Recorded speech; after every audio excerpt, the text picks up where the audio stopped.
Hey, what's up guys? This is Ben with TrailRax. Today we're going to be doing a Super Duty rack install. The rack will fit 2017 Super Duties and up. It'll work for F250, 350, 450, and 550 Super Duties with sunroofs, without sunroofs, with cab lights, without cab lights, and you can also have a light bar, including Super Duties that have the shark fin antenna up front. So everything here that's on the table is going to be included in the kit, except for the tools here, of course. So the items that are going to come in the kit are going to be 5 2x1 T-slot cross members, one 1x1 T-slot cross member. You're going to get a wind deflector, a rubber seal for the wind deflector, mounting feet for the front, middle, and rear for both driver and passenger side, the 2 side rails, and 3 logo plates. M5 stainless steel bolt, 3/4 inch black stainless steel bolt, 1/2 inch black stainless steel bolt, 1/2 inch stainless steel miniature bolt, 5/8 inch stainless steel carriage bolt, bonded washers, 1/4 inch black stainless steel washer, 1/4 inch nylon locking nuts, 5x40 stainless steel nut, 1/4 inch by 20 stainless steel T-slot nut, stainless steel unthreaded spacer, black rubber mounting block, 1 tube of Loctite, and stainless steel washers. You're going to need a plastic trim removal tool, a small socket wrench, 7mm socket, an 8mm socket, 5 32" Allen key, a tape measure, something to scrape off the paint with, something such as a knife, and 1 7/16 open-ended wrench. Ratcheting is preferred. So then we'll take our rubber seals here. We'll start putting them on our wind deflector. So kind of just squeeze it on there. And these ones look pretty good. They're pretty centered. So I don't think I have to trim these at all. If you have yourself some heavy duty scissors, you can totally like trim these guys up, and that's pretty simple. And we'll just take our last one here, just like this. There you go, that's your wind deflector right there. So that part is done. We are now going to take our 1x1 extrusion and we're gonna start putting it on here. We're gonna put in our 1/2 inch black button head bolts with our black washers. Just finger tight for now.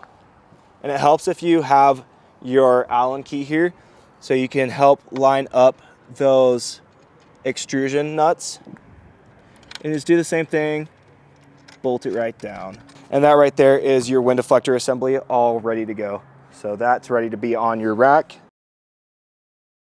All right, so the next thing I like to do is go ahead and get our logo plates out of the way.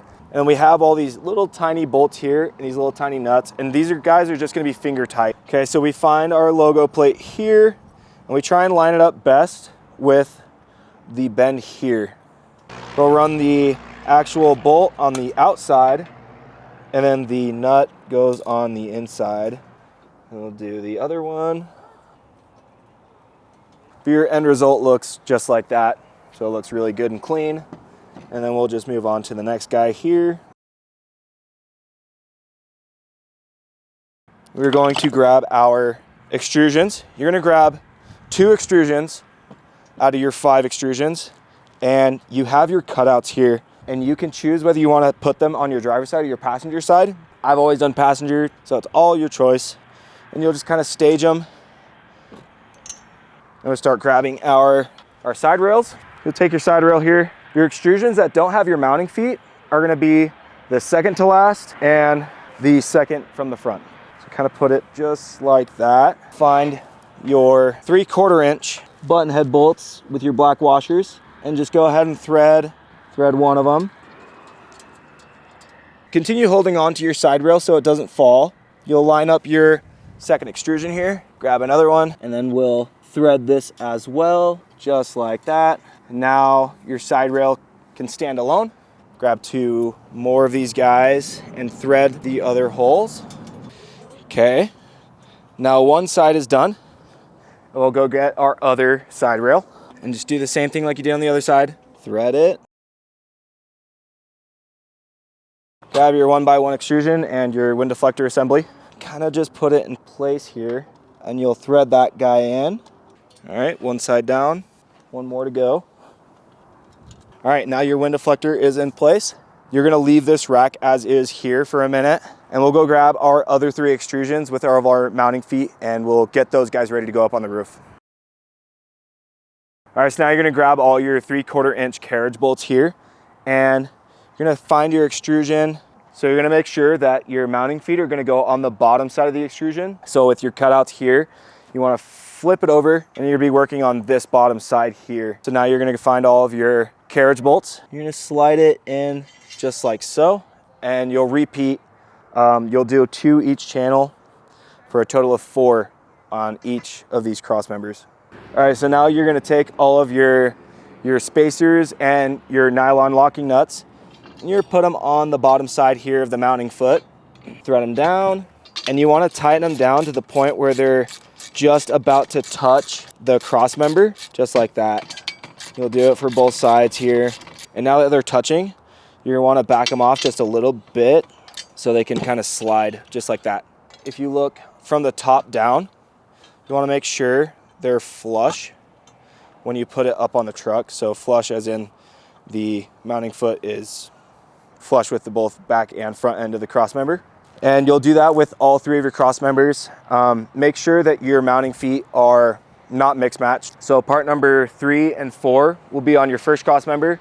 You'll do 5 and 6 on your second cross member, and 7 and 8 on your third cross member. All right, so now that we got all of our cross members and our mounting feet put up, your driver's side is gonna be your odd numbers, and your passenger side is gonna be your even numbers. So as you can see here, this is number 8. This is gonna be your passenger side. This one right here is number 5. This is gonna be your driver's side. So when this guy gets mounted up, it'll mount up like that on your roof. So one more thing we're gonna do for prep work is take our stainless steel spacers, and we're gonna put it into our black rubber mounting block. You kind of just work it into the end here, squeeze it down in until it's as centered as you can get it, just like that. That's done. And you're gonna go over to your truck. On the rearmost part of the trim itself, you're gonna have to pull pretty hard. It's just a small, really thin piece of plastic that kind of goes around this little grommet right here. But we just kind of climb under here, guy under, pry it up until you can get your fingers. So you get your fingers under there, kind of work your way back. It should just kind of pop just like that. You keep doing the same thing, pop, yep. It's where it gets really nice to have like a platform or something to stand on. You can also stand on like the inside of the truck's door frame or something. Works just the same. And pop. And these guys at the front, there's nothing holding it down, but you have a tab that kind of hooks it in to the front, and it'll be sitting in there just like that. You work it out of the tab, which is right here, and then you just pull it out. So there's nothing actually holding it down, but the hook hooks right into this little pocket here. It's a little metal hook. You can save this for later if you want to go back to a factory roof. You can also cut right here at this little black seam right here, and then you can put this piece right here back on top, just so it makes it look a little bit cleaner if you choose so. And you see every now and then these guys get left on top. You just need to pull these guys off. Sometimes it's nice to have the trim tool. Get it off. Yep, just like that. Then we'll go back over here, do the same exact thing, work it up until you can get your fingers under, just like that. It's nice to have a knife or something. You just want to clear off this bolt head here, just like the rest of these are, just like a little paint glue type thing. You just kind of peel it off little bits at a time. All right, so now we're going to use our 7mm socket. Sometimes you got to kind of work it down on there. You can kind of see the washer start wanting to lift out of there until you get it all clear and free of the glue. That'll be the hole that your new stud will go into. Same thing with the other side. And it's going to look different on every roof, just depending on how much glue that Ford put down. All right, so our rearmost stud that we just pulled up to mount our rearmost foot on, we're gonna count the one stud in front of it. That's gonna be 1, 2, 3, 4, 5, 6. This 6th stud is gonna come up for our second mounting foot, and then this one here. So the standalone stud here, and the stud right behind this vertical stud here. These 2 studs will come up. So let's do the same thing that we did on the rearmost stud. Make sure your ratchet's firmly down on there before you start wrenching so you don't strip the stud itself. Okay, so that one's not gonna wanna come up on its own. We grab our trim tool and kind of try and jam it under there. And that guy came out just fine. All right, now from the most forward stud that you just pulled, you're gonna count 1, 2, 3, 4, 5 here. So it's gonna be these 2 studs that you're gonna end up pulling. We'll pull this guy. One side is done, now we just gotta go to the other side. So you'll do the exact same thing as you did on the first side. All right, so now that we're up on the top of the truck, we just removed our our roof studs, we're gonna take our rubber spacers here and just kind of put them in place of where all those studs that you removed. So now that you got them all placed up, you'll just do it on both sides.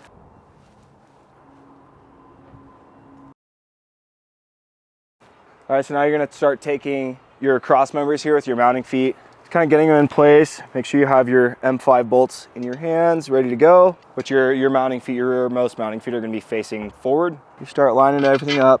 Sometimes your mounting feet are gonna be just a little off. That's okay, you'll just loosen these guys up just a hair. We only recommend going finger tight for now, just so you don't strip anything. All right, so you'll try and get it as finger tight as you possibly can here. Don't let go of the cross member. You want to kind of stay vertical as much as possible until you get these guys all the way down in. And this is where you're gonna have your 8mm socket here. And you start cranking these guys down in. Again, be very careful, go very slow. Just kind of feel it out. Make sure you're not stripping anything. Yeah, so basically you're just gonna keep going very slow, being very careful till it's like maybe 5 foot-pounds. Nothing crazy at all. And that cross member should be able to kind of support itself there, just like that. And then we'll go grab more cross members. Some of these will be really easy, some of them will be a little bit more difficult. Like I said earlier, it's nice to kind of have these just a little bit loose. Yeah, I'd say it's more important that you get the M5s threaded than to have these guys move around in you, because you can always move these later and then adjust the racks to where it's more centered. But the M5s are really the ticket on making sure that they're good and tight first before the actual rack. So these bonded washers here, you want to be very careful. You're just going to tighten them until you start seeing the rubber kind of stop moving, and it's going to start ballooning out a little bit. And it starts to squish down on itself. And that's as tight as you want to go. It's not tight at all, really. It's just a little bit more than what your fingers can do. All right, same thing again. Making sure that your even number is on the passenger side and the odd number is on the driver's side. Hand threading these guys one more time. Just ballooned out. Now that all your M5s are done, we'll come under here and we'll just make sure our bolts down here are loose. So when we put our roof rack on top of these cross members, that these cross rails will slide and work well with the roof rack. All right, so now you're gonna grab your entire roof rack and you'll just kind of walk it up into the bed of your truck or over the side of the truck, whatever you have available to yourself. For us, it's gonna be the bed of the truck. Be very careful, make sure you don't fall. You just walk it up on here. Have a buddy, just like that. Yep, just like that. All right, now the roof rack's up there. So the hard part's done. Now you just gotta actually go and you're gonna take those 3/4 inch black bolts and washers and put them in. All right, now I got my handful of black 3/4 inch bolts and my black washers here. I'm just gonna start trying to find the holes that line up. And that's okay, it's gonna need a little bit of shimmying. Again, don't tighten it down all the way. Okay, so now we got our rack on top of the truck. We're gonna start measuring the length between the side panel here and the mounting foot. So this frontmost mounting foot will be at 4.5 inches. So here in the front, we're gonna measure from the very inside of this side rail to the back of the mounting foot here. So we'll take this guy and we'll go ahead and start tightening it down. So once you get those guys done, then you wanna jump down to the M5 bolts here and make sure those guys are sunk down all the way. And again, 4.5 inches here in the front. We're close. Pull up on this guy, measure again, and that looks right to me. So we'll tighten it down all the way. And now the second mounting piece will be at 4 inches, and that's good. Then again, just making sure your M5s are tight and good. Now we'll go around to our driver's side, and now we'll just measure again.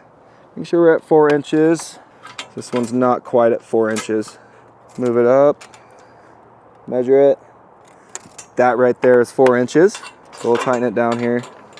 All right, so now we're on our last mounting feet. These guys will be right at 4 inches as well. I'll just do a small little adjustment here, measure it up. And we'll go to the other side, right about there, and we'll get it tightened down. Let's just double check our M5s here. Same thing on this side. All right, so now we're gonna adjust our wind deflector. So we just gotta make sure it's centered, which it looks like it is. So we'll just come up to the sides here and we'll adjust elevation, which that looks really good. We could move it up and then it gives you a little bit of a gap here, but it looks nice here, or we could scoot it all the way down and leave no gap. It's all preference. I think I'm gonna set this one all the way down with no gap. So I just gotta do that on both sides. Come down, no gap, just like that. Make sure our sides are tight. Then we'll make sure that it's flush here on the side with the side panel here. And then we can go ahead and tighten this one down, cinch it just like that. Go back around to the other side. The wind deflector is fun because you kind of got to run around a little bit. And are we flush? We are flush. Scoot it down just a little bit, just like so. Cinch it down. Then we reach this guy here, tighten it down. Then we'll have to go back to the other side and get the last one. And that's it. And right there is your rack install. We'll just double check it. Looks good. And that's it. So you just completed your install on your Super Duty rack. All right, so now that your rack is fully done, if you wanted to Loctite your bolts here, you'll just take them and you'll back them out one by one, just enough like that. You expose the threads, take your Loctite, put it on there a bit, and then you'll run it back in here. And you'll do that one by one for each bolt all the way around the rack. Make sure you don't do 2 at a time. You'll loosen it too much. All right guys, so now that we just completed our Super Duty rack install, just make sure that if your Super Duty rack comes to you and the box is damaged in any way, don't sign for the box at all. Send it back to us and we'll get you taken care of. If you have any questions regarding the racks or anything said in the video, feel free to email info@trailrax.com and they're gonna be very happy to answer your questions. We really appreciate you guys watching and we hope you join us again. Thank you.